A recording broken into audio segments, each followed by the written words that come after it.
ನೀ ಹೇಳೋದೆಲ್ಲ ಸತ್ಯ ಸರಸ್ವತಿ. ತಾಯಿ ಮಗು ಸಂಬಂಧಕ್ಕೆ ಬೆಲೆ ಕಟ್ಟಕ್ಕಾಗೋದಿಲ್ಲ ನಿಜ.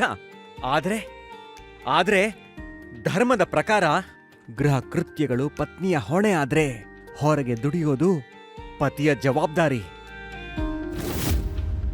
ಏನು ಅಂದ್ರೆ ನಾವಿಬ್ರು ಎರಡು ದೇಹ ಒಂದೇ ಜೀವವಾಗಿ ಬದುಕ್ತಿರುವಾಗ ಪರಸ್ಪರ ಜವಾಬ್ದಾರಿಗಳನ್ನ ಹಂಚ್ಕೊಳ್ಳೋದು ಹೇಗ್ ತಪ್ಪಾಗುತ್ತೆ ಅಂದ್ರೆ ಧರ್ಮ ಸೂಕ್ಷ್ಮಗಳು ನಿನಗೆ ಅರ್ಥ ಆಗೋದಿಲ್ಲ ಸರಸ್ವತಿ.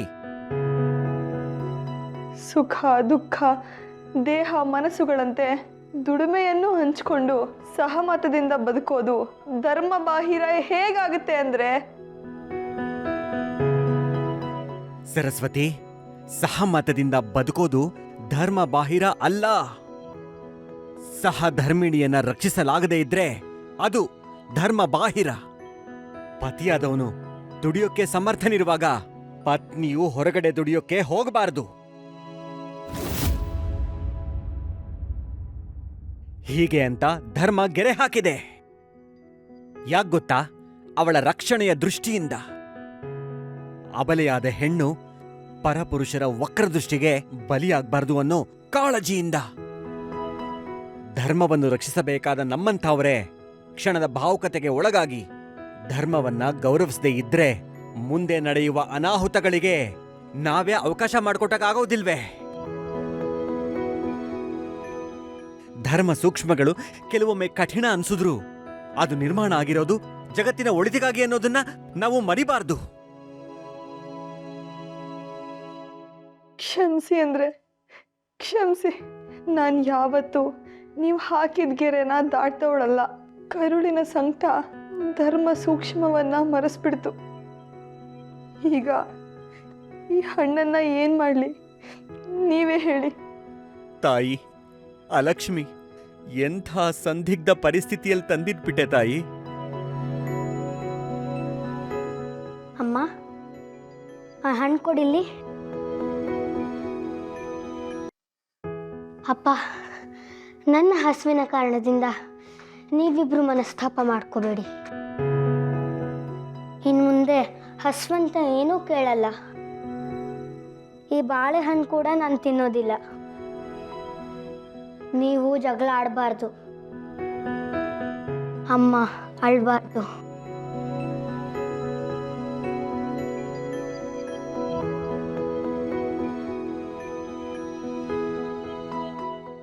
ನಾರಾಯಣ ನಾರಾಯಣ.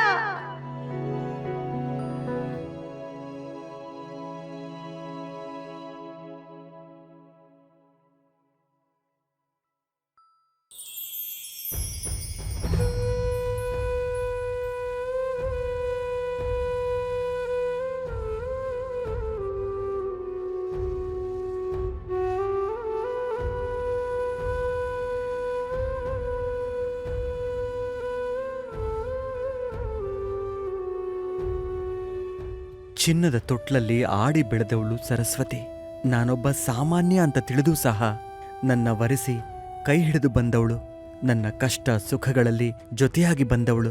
ತನ್ನ ಶ್ರೀಮಂತಿಕೆಯನ್ನ ಯಾವತ್ತಿಗೂ ನೆನಪು ಮಾಡ್ಕೊಳ್ದೆ ನನ್ನ ಬಡತನಕ್ಕೆ ಹೆಗಲಾದವಳು. ಒಂದು ದಿವಸಕ್ಕೂ ನನಗೆ ಎದುರು ಮಾತಾಡಲಿಲ್ಲ ಅಂತ ಅವಳಿಗೆ ಇವತ್ತು ನಿಷ್ಠೂರವಾಗಿ ಮಾತಾಡ್ಬಿಟ್ಟೆ. ನನ್ನ ಇವತ್ತಿನ ಪರಿಸ್ಥಿತಿಗೆ ಅಲಕ್ಷ್ಮಿಯೇ ಕಾರಣ ಅಂತ ನನಗೆ ಗೊತ್ತು. ಆದರೂ ನಾನು ಯಾಕೆ ತಾಳ್ಮೆ ಕಳ್ಕೊಂಡೆ? ನನ್ನ ಪ್ರಾರಬ್ಧಕ್ಕೆ ಅವಳು ಕಷ್ಟಪಡ್ತಿದ್ದಾಳೆ ಅಂತ ತಿಳಿದೂ ಸಹ ನಾನು ದುಡುಕ್ಬಾರ್ದಾಗಿತ್ತು. ನಂದೇ ತಪ್ಪು.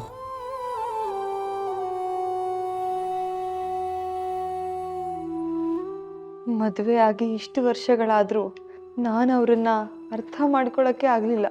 ಅವ್ರಿಗೆ ಬೇಸರ ಆಗೋ ಕೆಲಸ ನಾನು ಯಾಕೆ ಮಾಡಬೇಕಾಗಿತ್ತು? ಗಂಡನಿಗೆ ಹೇಳ್ದೆ ದುಡಿಯೋಕ್ಕೆ ಹೋಗಿದ್ದು ತಪ್ಪು ತಾನೆ. ಮಾತೃ ಧರ್ಮದ ಉದ್ವೇಗದಲ್ಲಿ ಸತಿ ಧರ್ಮವನ್ನು ಮರ್ತಿದ್ದು ನಂದೇ ತಪ್ಪು. ನಾನು ತಪ್ಪು ಮಾಡಿನೂ ಸಮರ್ಥಿಸ್ಕೊಳ್ಳೋದಕ್ಕೆ ಹೋಗಬಾರ್ದಾಗಿತ್ತು. ಅವ್ರಿಗೆ ಎದುರು ವಾದಿಸ್ಬಾರ್ದಾಗಿತ್ತು. ನಂದೇ ತಪ್ಪು.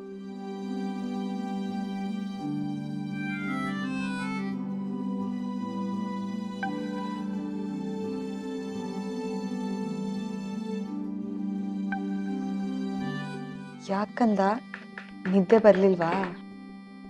ಇಲ್ಲ ಅಮ್ಮ, ಆದರೆ ನನಗೆ ಹಸಿವು ಆಗ್ತಾ ಇಲ್ಲ ಅಮ್ಮ. ಅಮ್ಮ ದಯವಿಟ್ಟು ಅಳ್ಬೇಡ.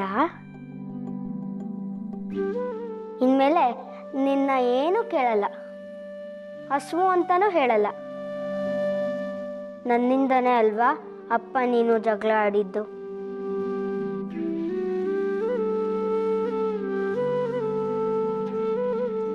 ಚೇಚೆ, ಇಲ್ಲ ಕಂದ, ಅದು ಜಗಳ ಅಲ್ಲ. ನನ್ನ ಕರಡಿನ ಸಂಕಟಕ್ಕೆ ಅವರು ಧರ್ಮದ ಮುಲಾಮ್ ಹಚ್ಚಿದ್ರು ಅಷ್ಟೆ. ಏನೇ ಆದರೂ ತಪ್ಪು ನಂದೆ. ನಾನು ಅವರಿಗೆ ತಿರುಗಿ ಮಾತಾಡಬಾರ್ದಾಗಿತ್ತು.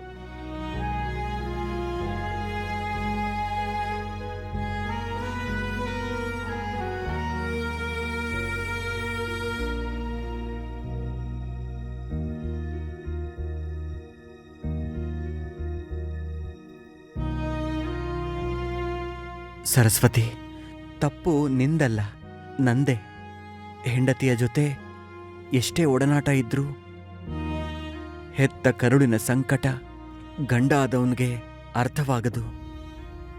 ಪಾಂಡಿತ್ಯದಿಂದ ಪ್ರಪಂಚ ಅರಿಬಹುದೇ ಹೊರತು ಭಾವನೆಗಳನ್ನು ಅರ್ಥಕೊಳ್ಳೋದಕ್ಕೆ ಸಾಧ್ಯವಿಲ್ಲ. ಹಾಗೆಲ್ಲ ಅನ್ಬೇಡಿ. ನೀವು ನನ್ನ ಪಾಲಿನ ದೇವರು. ಭಕ್ತ ತಪ್ಪು ಮಾಡ್ತಾನೆ ಹೊರತು ದೇವರಲ್ಲ. ಸರಸ್ವತಿ, ಪತಿ ಪತ್ನಿಯರ ಸಂಬಂಧ ದೇವರು ಭಕ್ತನ ಸಂಬಂಧ ಅಲ್ಲ. ಇಬ್ಬರು ಗೆಳೆಯ ಗೆಳತಿಯರ ಸಂಬಂಧ. ಗೆಳೆತನದಲ್ಲಿ ಯಾರೂ ಹೆಚ್ಚಲ್ಲ, ಯಾರೂ ಕಡಿಮೆನೂ ಅಲ್ಲ.